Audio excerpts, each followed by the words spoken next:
dezembro de 1961 nos Estados Unidos. É uma compositora de orquestra, música coral, música de câmara e numerosos trabalhos para a banda sinfónica.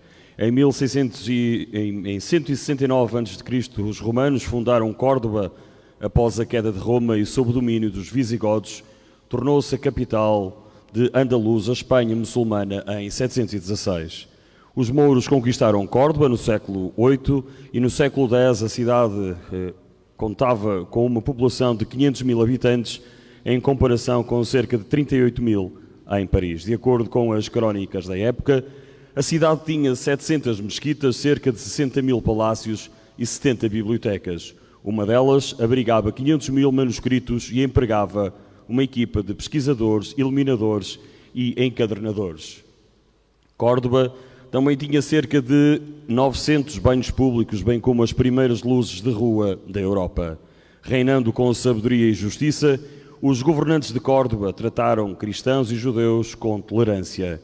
Eles também desenvolveram o comércio e a agricultura, patrocinaram as artes, deram contribuições valiosas para a ciência e estabeleceram Córdoba como a cidade mais sofisticada da Europa.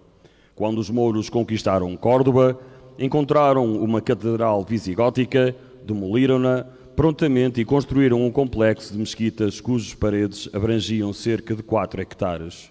Foram mais de 40 anos em construção. Ao longo dos séculos, os mouros cobriram e desenvolveram-se cada vez mais dentro deste complexo. As religiões muçulmana, cristã e judaica eram praticadas dentro das suas paredes, um feito sem precedentes na época e literalmente inédito até hoje. Quando os cristãos reconquistaram Córdoba em 1236, os novos governantes ficaram tão maravilhados com a sua beleza que a deixaram de pé, construindo uma catedral no seio das suas fileiras de arcos e colunas. Assim, é preservada até hoje, carinhosamente referida como a Grande Mesquita.